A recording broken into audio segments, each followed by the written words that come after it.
જય સ્વામિનારાયણ અને જય માતાજી। આજે એક એવી વાત શેર કરવી છે કે મારે ફેસબુકની અંદર 30K થઈ ગયા છે અને ઇન્સ્ટાગ્રામમાં 10K ઉપર છે। પણ આ તો તમારા બધાનો પ્રેમ છે, આ કઈ આંકડા છે નહીં। પણ આ પ્રેમ તો તમે મને આપો જ છો, પણ સાથે સાથે મારે પણ એમાં કંઈક આપવું પડે તમને। તો આપવામાં તો આમ તો હું બીજું કંઈ ના આપી શકું, પણ તમે મારા વિડીયો જોવો છો એટલે થેન્ક યુ, અને એમાં સારી કમેન્ટ કરો છો એ પણ થેન્ક યુ, અને શેર કરો છો એના માટે દિલથી થેન્ક યુ છે। પણ એટલાથી મને સંતોષ નથી થતો। તમે મારા વિડીયો જોવો છો, કમેન્ટ જોવો છો, એનાથી સંતોષ નહીં। જે તમે કમેન્ટ નાખો છો, જે લખો છો, પણ એની નીચે તમારા ધંધાનું જો કાર્ડ નાખી દો ને તો મને વધારે ગમશે। તમે જે વેચો છો એનું તમે નાખશો ને તો એ પણ વધારે મને ગમશે। આ એક પ્રેમ છે, કારણ કે અત્યારે લોકો કમેન્ટ કરે, જેવી તેવી ગાળો બોલે છે, આ તે હારી મોડી ઘણું કરે છે, પણ સાથે સાથે તમે કાર્ડ નાખી દો ને તો વધારે સારું। કારણ કે વિડીયો જો વાયરલ થાય તો એમાંથી 50 જણા જે છે એ તો કમેન્ટ વાંચવાના જ છે, અને એમાંથી 5 જણા તો તમારી શોપ ઉપર આવશે જ ને આ કમેન્ટ જોઈ, આ તમારું કાર્ડ જોઈ, તો એમાંથી 5 જણા લેશે પણ ખરા।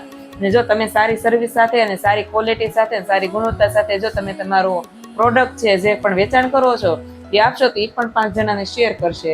એટલે કમેન્ટ આપણે કરવી જ છે, તો સાથે સાથે ઓપિનિયન આપવા સાથે સાથે આપણે કાર્ડ પણ નાખી દઈએ ધંધાનું। અને જો તમે મારા વિડીયો જોઈને કાર્ડ નાખો છો ને તો ખરેખર મારા જે પેજ છે ને એ ફેસબુકનું, ઇન્સ્ટાગ્રામમાં, તો એ મારું સાર્થક છે। કારણ કે એમાં પણ મારે એક અનુભવ થયો છે કે એક દીદીનો મને જ્યારે 500 ફોલોવર હતો ને ત્યારે એક દીદીનો ફોન આવે છે કે મારે તમારી સાથે એડ કરવી છે। મેં કીધું સારું, અને કે બોલો તમારું પેમેન્ટ। મેં કીધું મારે પેમેન્ટ અત્યારે કંઈ જોતું નથી, કારણ કે ફોલોવર્સ ઓછા હોય એટલે આપણે શું બોલી શકીએ, અને મને એમાં ઇન્ટરેસ્ટ પણ નથી અને બનાવતા પણ નથી આવડતી કોઈ રીલ્સ ને। એટલે મેં કીધું મને ખાલી જાજા નહીં પણ પેટ્રોલ નાખજો 1000 રૂપિયા। એટલે એ દીદીનો એવો જવાબ છે કે બેન તમે 1000 રૂપિયા કહો છો એ બહુ મોંઘું છે। મેં કીધું કેમ? મેં કીધું પેટ્રોલના તો તમારે આપવા જ પડે ને મને, એમ એડિટિંગ કરતા વાર લાગે એ બધાને ખબર જ છે। એટલે મેં કીધું કાંઈ વાંધો નહીં, કે 1000 રૂપિયામાં તો એક સાથે એક રીલ્સ ને ઇન્ફ્લુએન્સર લોકો પણ બનાવી દેશે।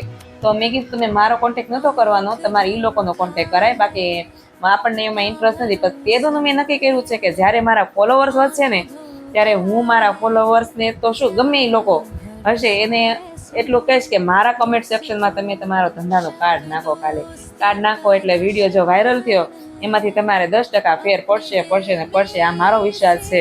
અને પ્લીઝ તમે નાખજો, હું તો એમ જ કહું છું।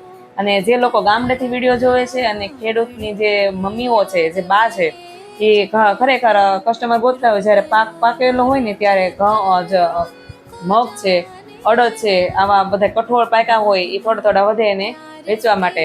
તો તમે પણ દીદીઓ તમારો નંબર નાખજો અને તમારી વસ્તુ છે એમાં લખજો અને કહેજો કે અમારે વેચવાની છે, અને આ ગામ છે, આ છે। સુરત વેચવા લાવતા હોય તો તમે પણ નાખી શકો છો, કોઈ પણ નાખે છે। ઘરના લોકો ઘરેથી જે બિઝનેસ કરે છે એ દીદીઓ પણ કાર્ડ નાખે, કારણ કે કાર્ડ હશે ને તો 5 જણા તો જોવાના જ છે। કારણ કે વિડીયો જોવા સાથે સાથે લોકો કમેન્ટ પણ વાંચે છે, તો કમેન્ટ વાંચીએ તો પહેલા તો ઓપિનિયન વાંચીએ, પછી તમારું કાર્ડ તો જોવાના જ છે।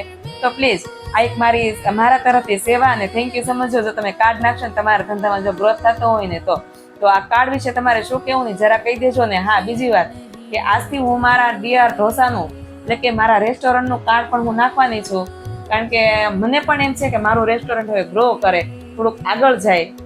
તો તમારા એ વિશે શું કહેવું ને જરા કહી દેજો ને। મારું ઢોસાનું રેસ્ટોરન્ટ છે તો તમે ઢોસા ખાવા પણ આવજો। જય સ્વામિનારાયણ।